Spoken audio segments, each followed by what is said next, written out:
بسم اللہ الرحمن الرحیم۔ السلام علیکم ورحمۃ اللہ وبرکاتہ۔ آج کا ہمارا جو سبق ہے وہ ہے فعل ماضی معروف سے فعل ماضی مجہول بنانے کا طریقہ۔ تو سب سے پہلی جو بات آپ نے ذہن میں رکھنی ہے اور یاد کرنی ہے وہ یہ ہے کہ فعل ماضی معروف کا جو پہلا صیغہ ہے اس سے فعل ماضی مجہول کو بناتے ہیں۔ فعل ماضی معروف کے پہلے صیغے سے فعل ماضی مجہول کے صیغے بنائے جاتے ہیں۔ تو جب بھی آپ نے فعل ماضی مجہول کی گردان بنانی ہے یا پڑھنی ہے تو اس کو سب سے پہلے فعل ماضی معروف کا جو پہلا صیغہ ہے اس سے بنائیں گے، اور پھر آگے جو صیغہ بن گیا اس سے باقی کے صیغے بنائیں گے۔ یعنی یہ آپ دیکھ سکتے ہیں کہ فعل ماضی معروف کا پہلا صیغہ لکھا ہوا ہے ناصرہ، اور دوسرا جو ہے دوسرے باب سے ضربا۔ یہ فعل ماضی معروف کے پہلے صیغے ہیں۔ سب سے پہلے ہم نے ان صیغوں سے فعل ماضی مجہول کے صیغے بنانے ہیں، اور جو صیغے بن جائیں گے ان صیغوں سے فعل مجہول کی آگے گردان جو ہے مکمل بنائیں گے۔ یہ پہلا صیغہ فعل ماضی معروف کا ہے ناصرہ، تو اس سے ہم بنائیں گے فعل ماضی مجہول کا پہلا صیغہ نصرہ۔ اب نصرہ سے یہ آپ کے سامنے بنا ہوا نظر آپ کو آ رہا ہے نصرہ۔ اب اس سے ہم آگے باقی کے صیغے بنائیں گے فعل ماضی مجہول کے۔ نصرہ سے نصرہ، آگے نصرو، آگے نصرت، نصرتا۔ یہ جو ہم نے صیغے بنائے ہیں یہ بنائے ہیں پہلے صیغے سے، اور وہ جو صیغہ پہلا ہم نے بنایا تھا فعل ماضی مجہول والا پہلا صیغہ وہ ہم نے بنایا تھا فعل ماضی معروف کے پہلے صیغے سے۔ تو مطلب یہ ہوا کہ فعل ماضی مجہول کا جو پہلا صیغہ ہے وہ آپ بنائیں گے فعل ماضی معروف کے پہلے صیغے سے، اور جب فعل ماضی مجہول کا پہلا صیغہ بن جائے تو اس صیغے سے فعل ماضی مجہول کے باقی صیغے جو ہے نا وہ بنائے جائیں گے۔ ٹھیک ہے، یہ آپ نے اچھی طرح ذہن میں رکھنا ہے۔ تو اس کے بعد فعل ماضی مجہول بنانے کا جو طریقہ ہے وہ آپ سماعت فرمائیں کہ سب سے آخر والا جو حرف ہے اس کو اپنی حالت پر رہنے دیں۔ اب یہ دو صیغے آپ کے سامنے موجود ہے، اس میں آخر والا جو حرف ہے پہلے صیغے میں را ہے اور دوسرے صیغے میں با ہے۔ ناصرہ میں را آخری حرف ہے اور ضربا میں با آخری حرف ہے۔ ان پر زبر ہے، را پر بھی زبر ہے، با پر بھی زبر ہے۔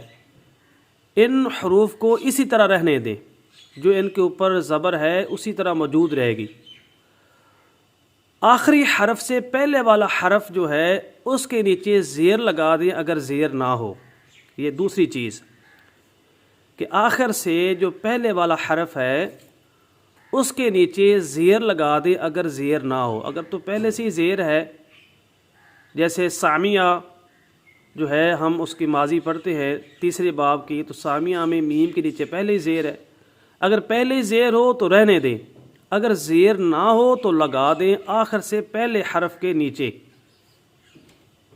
اب را سے پہلے حرف کون ہے؟ صاد ہے، اس کے نیچے زیر لگائیں گے۔ با سے پہلے کون سا حرف ہے؟ را ہے، اس کے نیچے بھی زیر لگا دیں گے۔ اب تیسرا جو عمل کرنا ہے وہ یہ ہے کہ اس سے پہلے جتنے بھی حروف ہوں، اور ہوں بھی وہ متحرک حرکت والے، ان سب پر ضمہ لگا دے، پیش لگا دے۔ یہ قاعدہ ہے بڑا آسان۔ دوبارہ سماعت فرما لیں کہ فعل ماضی مجہول کا پہلا صیغہ جو ہے وہ بنانے کے لیے ہمیں ضرورت ہے فعل ماضی معروف کے پہلے صیغے کی، اور یہ آپ کے سامنے صیغے لکھے ہوئے ہیں۔ اب بنانا کیسے ہے؟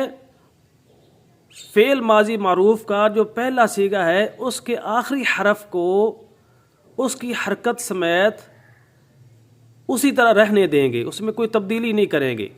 یہاں پر آخری حرف را، اس پر زبر ہے، یہ اسی طرح برقرار رہے گی زبر۔ دورابا میں با آخری حرف ہے، اس پر زبر ہے، یہ با اور اس کی جو حرکت ہے اسی طرح رہنے دیں گے۔ یہ پہلا جو عمل ہے جو آپ نے کرنا ہے، یہ آپ نے ذہن میں رکھنا ہے کہ آخری حرف کو اس کی حرکت سمیت اسی طرح باقی رکھے۔ اب اس سے یعنی آخری حرف سے جو پہلا حرف ہے آخر سے دیکھنا ہے، شروع سے نہیں دیکھنا۔ آخر سے جو پہلا حرف ہے اس کے نیچے اگر زیر ہو تو زیر رہنے دیں، اگر زیر نہ ہو تو لگا دیں۔ آخر سے پہلے حرف کے نیچے زیر لگانی ہے، اگر نہ ہو تو، اگر پہلے سے ہو تو اسی طرح اس کو رہنے دینا ہے۔ اس کے بعد یعنی آخری حرف کو اس کی حالت پر رکھیں گے، اس سے پہلے حرف کے نیچے زیر لگائیں گے۔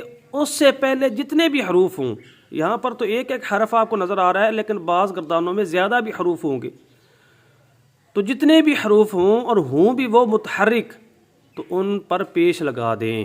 یہ تیسرا آپ نے عمل کرنا ہے۔ آخری حرف کو اس کی حالت پر چھوڑیں، اس سے پہلے حرف کے نیچے زیر لگا دیں اگر زیر نہ ہو، اور اس سے پہلے جتنے متحرک حروف ہوں ساکن اس میں شامل نہیں کرنے، جو سکون والے ہیں، جزم والے ہیں یا تشدید والے، یعنی جتنے حروف ہوں جن پر زبر ہو یا زیر ہو یا پیش ہو، متحرک ہوں، تو ان سب پر جو ہے نا آپ نے پیش لگا دینی ہے۔ اگر پہلے سے پیش ہو تو ٹھیک ہے، اگر پیش نہیں ہو تو جتنے متحرک حروف ہیں ان سب پر آپ نے پیش لگانی ہے۔ جو جزم والے سکون والے حروف ہیں ان کو اسی طرح رہنے دینا ہے۔ متحرک جو حروف ہوں گے ان پر آپ نے پیش لگا دینی ہے۔ تو اب یہ دیکھیں، یہ ناسورا ہے، آخری حرف کو ہم نے اسی طرح چھوڑا، اس سے پہلے حرف کے نیچے زیر لگائیں گے، اور اس سے پہلے دیکھا تو ایک ہی حرف ہے اور اس پر زبر ہے، یہ متحرک ہے، اس پر ہم پیش لگائے دیں گے، تو یہ بن جائے گا نوسرا۔ یہ آگے لکھا ہوا ہے، یہ آخری حرف ہم نے اسی طرح رکھا، اس سے پہلے سواد ہے، اس کے نیچے زیر لگائی، اور اس سے پہلے ایک ہی متحرک حرف ہے، اس پر ہم نے پیش لگا دیا۔ اس طرح یہ دورابا ہے، یہ دوریبا بن جائے گا۔ آخری حرف کو اسی طرح رہنے دیں گے، اس سے پہلے کے نیچے زیر لگا دیں گے، اور اس سے پہلے متحرک ایک ہی حرف ہے، اس پر پیش لگا دیں گے، یہ دوریبا بن جائے گا۔ اسی طرح سامیہ سے سومیہ، آخری حرف عین ہے، اس پہ زبر ہے، اس کو اسی طرح رہنے دیں گے۔ اس سے پہلے میم ہے سامیہ میں، تو اس پر پہلے ہی زیر ہے تو ہم زیر ہی رہنے دیں گے، اگر زیر نہ ہوتی تو زیر لگاتے، اور اس سے پہلے سین ہے، اس پر زبر، اس پر پیش لگا دیں گے، تو سومیہ، سامیہ سے سومیہ بن جائے گا۔ اسی طرح فاتحہ سے فوتحہ بن جائے گا۔ تو یہ ماضی مجہول بنانے کا طریقہ ہے۔ اسی طرح کچھ ایسی گردانے بھی ہیں، آگے ایسے بھی ابواب ہیں جن کی جو ماضی کے صیغے ہیں ان میں حروف زیادہ ہیں۔ یہ مثال کے طور پر میں نے نیچے جو ہے نا لکھ دیے ہیں، یہ آپ دیکھ سکتے ہیں کہ اجتنابا، اب یہ پہلا صیغہ ہے ماضی کا، ماضی معروف کا پہلا صیغہ ہے اجتنابا، اس ایک مرد نے پرہیز کیا۔ اب اس سے جب ہم نے فعل ماضی مجہول کا پہلا صیغہ بنانا ہے تو طریقہ وہی اختیار کرنا ہے۔ آخری حرف کیا ہے؟ با ہے، اس پر زبر ہے، تو اس کو اس کی حالت پر ہم نے رہنے دیا جس طرح ہم نے طریقہ پڑھا ہے۔ آخر سے پہلے والا حرف کون سا ہے؟ نون ہے، نون پر زبر ہے تو ہم نے زیر لگا دی، کیونکہ آخر سے پہلے حرف کے نیچے زیر لگاتے ہیں، اگر زیر نہ ہو تو زیر لگا دی۔ اب اس سے پہلے جتنے بھی متحرک حروف ہیں ان پر پیش لگانی ہے۔ اب متحرک حروف کتنے ہیں؟ 2 ہیں۔ یہ حمزہ ہے، اس کے نیچے زیر ہے، اس پر بھی پیش لگا دیں گے۔ جیم کے اوپر سکون ہے، جزم، اس کو اسی طرح رہنے دیں گے، اور دوسرا جو حرف متحرک ہے وہ ہے تا، اس پر زبر، اس پر بھی پیش لگا دیں گے، تو اب بن جائے گا اجتنبا۔ اجتنبا سے اجتنبا، آخری حرف کو اسی طرح رہنے دیا، اس سے پہلے نون کے نیچے زیر لگا دی، اور باقی جتنے بھی حروف متحرک تھے ان پر ہم نے پیش لگا دی، اور ساکن ایک حرف تھا اس کو ہم نے اسی طرح رہنے دیا۔ اس طرح یہ دیکھ لیں، ان فاتارا سے ان فوتیرا، آخری حرف کو اسی طرح رہنے دیا، آخر سے پہلے طوا ہے، اس کے نیچے زیر لگا دی، اور اس سے پہلے فا متحرک ہے اور حمزہ یہ بھی متحرک ہے، ان پر جو ہے نا پیش لگا دی، اور نون ساکن ہے اس کو اسی طرح رہنے دیا، کیونکہ جو جزم والا حرف ہوگا سکون والا حرف کو اس کو اسی طرح رہنے دیں گے، اس میں تبدیلی نہیں کریں گے۔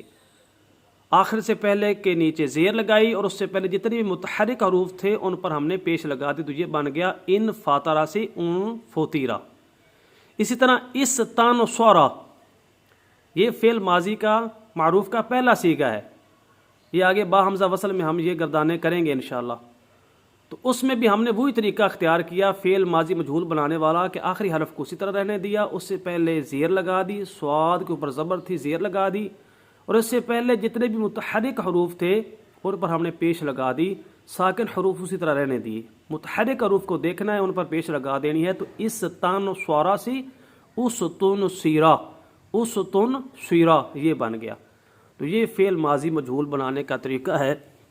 جب پہلا صیغہ بن جائے گا فعل ماضی مجہول کا پہلا صیغہ، جیسے ناصورہ سے نوسیرہ بنا، یا دارابا سے دوریبا بنا، یا اجتانابا سے اجتونیبا بنا، یا ان فاترہ سے ان فوتیرہ بنا، استنصرہ سے ان استنصیرہ بنا، پہلا صیغہ جب بن جائے گا تو پہلے صیغے سے اب فعل ماضی مجہول کے باقی صیغے آپ بناتے جائیں گے۔ اور طریقہ وہی ہے جو ہم نے فعل ماضی کو بنانے کا جو طریقہ جو ہے نا پچھلے اسباق میں پڑھا ہے، کہ پہلے صیغے کے آخر میں الف مدہ لگا دے تو دوسرا صیغہ بن جائے گا تثنیہ والا، اگر آخر میں واو مدہ کے اضافہ کر دے تو جمع والا صیغہ بن جائے گا، تا لمبی جو تا ہے جزم والی لگا دیں گے تو وحد مؤنث کا صیغہ بن جائے گا غیب کا، اگر تا زبر والی اور ساتھ الف لگا دیں تو یہ تثنیہ مؤنث کا صیغہ بن جائے گا غیب والا، اور اگر آخر میں نون مفتوح اور اس سے پہلے جزم لگا دیں گے تو یہ جمع مؤنث غیب کا صیغہ بن جائے گا۔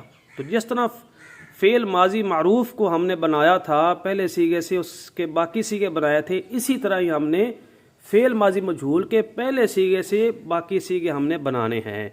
تو یہ اس کے لیے تھوڑا سی وضاحت بھی، اشارہ بھی، کہ یہ جو نیلا جو ہے قلم سے لکھا ہوا ہے یہ اصل وہی مادہ آ رہا ہے، اور جس پر سیاہ رنگ ہے یعنی جن حروف پر یا جن حرکات سکنات پر وہ ایسی علامتیں ہیں جو بعد میں شامل کرنے سے صیغہ جو ہے بدل جاتا ہے، ٹھیک ہے۔ تو یہ آپ نے ذہن میں رکھنا ہے، یعنی پہلے صیغے میں کے آخر میں الف لگائیں گے دوسرا صیغہ، واو مدہ لگائیں گے تیسرا صیغہ، تا سکنہ لگائیں گے تو وحد مؤنث کا صیغہ، یہ آپ نے جو بعد میں اضافے ہوئے یہ یاد رکھنے، اور اس کے مطابق آپ نے جان لینا ہے کہ یہ کون سا صیغہ اور اب اس کا اس صیغے کے اعتبار سے کیا معنی بنتا ہے۔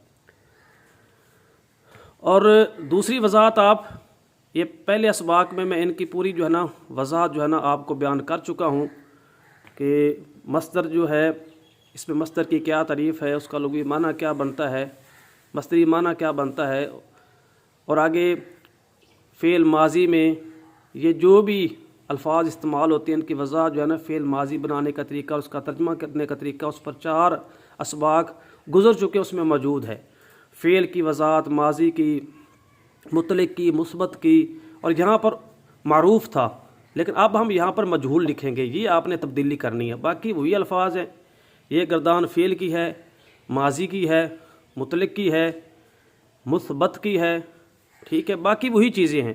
یہاں پر جو معروف تھا اس جگہ پر ہم نے مجہول کر دیا، ثلاثی بھی ہے یہ گردان، مجرد بھی اسے کہیں گے، مطرد بھی ہے، صحیح بھی ہے، اسباب ناصرہ یانن سورو بر وزن فعلا یفعلو، باقی وہی چیزیں ہیں، اور ان کی وضاحت پچھلے اسباق میں گزر چکی ہے، وہاں سماعت کر سکتے ہیں۔ یہاں پر جو تبدیلی ہوئی ہے یہ ہے کہ یہاں پر معروف لکھا ہوا تھا، فعل ماضی کی جو پہلے اسباق ہے اس میں فعل ماضی معروف لکھا ہوا تھا یہاں پر آ کر، اور یہاں پر ہم نے اب مجہول جو ہے لکھ دینا ہے کیونکہ یہ مجہول کی گردان ہے، یہ اب بنا دی گئی ہے مجہول۔ مجہول کی تعریف کیا ہے؟ جب فعل کی نسبت مفعول بھی کی طرف ہو تو اس کو فعل مجہول کہتے ہیں، جب فعل کی نسبت فاعل کی طرف نہ ہو بلکہ مفعول بھی کی طرف ہو۔ مجہول جہالت سے بنا ہے نا، مجہول یہ جہالت سے بنا ہے، آدمی کسی بات سے جہل ہو جائے، لا علم ہو جائے، اس کا علم نہیں ہو رہا، اب فعل جو کرنے والا ہے یعنی فاعل جو ہے اس کے بارے میں پتہ نہیں چل رہا، وہ مرد ہے یا عورت ہے، ایک ہے یا دو ہیں یا تین ہیں، مذکر ہے یا مؤنث ہے، ٹھیک ہے، غیب ہے یا حاضر متکلم، یعنی اس طرح کی چیزوں کا پتہ نہیں چل رہا، آدمی کو علم نہیں آ رہا، آدمی جہل ہے، اس لیے اس کو مجہول کہہ دیں گے۔ تو جب فاعل کے متعلق معرفت حاصل ہو رہی ہو تو معروف ہے، اگر فاعل کے متعلق معرفت حاصل نہ ہو رہی ہو، علم نہ ہو کہ وہ مرد ہے یا عورت ہے، وحد ہے، تثنیہ ہے، جمع ہے، غیب ہے، حاضر متکلم ہے، آدمی جہل ہو، جہالت جو ہے سامنے آ رہی ہے، اگر کوئی پوچھے بھائی یہ کام کون کر گیا تو پتہ ہی نہیں چل رہا کہ وہ مرد تھا یا عورت تھی، ایک تھے، دو تھے، غیب تھا، حاضر تھا، آدمی اس سے جہل ہے، تو اس وقت ہم اس کو مجہول کہیں گے، کیونکہ اب فعل کی نسبت مفعول کی طرف ہو رہی ہے، فاعل کا پتہ ہی نہیں ہے وہ کون تھا، اس سے آدمی جہل ہے، تو اس لیے یہ لفظ لائے، یہ جہالت سے بنا ہے، اور اس میں مفعول کا صیغہ ہے مجہول، ٹھیک ہے، جس کا علم نہ ہو، جس سے آدمی جہل ہو تو اس کو کیا کہتے ہیں؟ مجہول۔ تو یہ اس کی تعریف ہے، ٹھیک ہے۔ تو ماضی، فعل ماضی مطلق مثبت معروف کی جگہ اب باقی آپ اسی طرح الفاظ لکھیں گے، صرف یہ مجہول جو ہے یہ آپ بدلیں گے۔ اب ترجمہ سماعت فرما لیں کہ اب جب مجہول کے سیکھیں گے ترجمہ کیسے کرنا ہے، تو اب فاعل کی بجائے مفعول کی طرف نسبت کرتے ہوئے ترجمہ کرنا ہے۔ پہلے ہم نے ترجمہ کیا تھا کہ اس ایک مرد نے مدد کی، یا اس کا ترجمہ کیا کہ اس ایک مرد نے مارا، یہ فعل کی نسبت فاعل کی طرف ہے، لیکن جب فعل مجہول بن جائے تو اب جو ہے نا نسبت جو ہے نا مفعول کی طرف ہوگی، مفعول بہ کی طرف۔ مدد کیا گیا وہ ایک مرد، یعنی جس کی مدد ہوئی ہے نا، جس پر یہ مدد والا فعل واقع ہوا ہے وہ ایک مرد تھا، ٹھیک ہے نا۔ مدد کیا گیا وہ ایک مرد، مدد کیے گئے وہ دو مرد، مدد کیے گئے وہ سب مرد، مدد کی گئی وہ ایک عورت، مدد کی گئی وہ دو عورتیں، مدد کی گئی وہ سب عورتیں۔ تو یہ غیب کے صیغوں میں آپ اس ان وہ لگائیں گے، لیکن آپ فعل کی نسبت جو ہے نا مفعول کی طرف کریں گے، فاعل کی طرف نہیں کریں گے۔ اسی طرح اگر دارابے کی گردان بنائیں دوریبا، تو پہلے معروف میں ترجمہ تھا کہ اس ایک مرد نے مارا، اب ترجمہ بنے گا، اگر ہم دوریبا بنائیں گے تو ترجمہ بنے گا مارا گیا وہ ایک مرد، مارے گئے وہ دو مرد، مارے گئے وہ سب مرد۔ جیسے جیسے کا بدلتا جائے گا اس طرح وہ ترجمہ بھی ہم بدلتے جائیں گے۔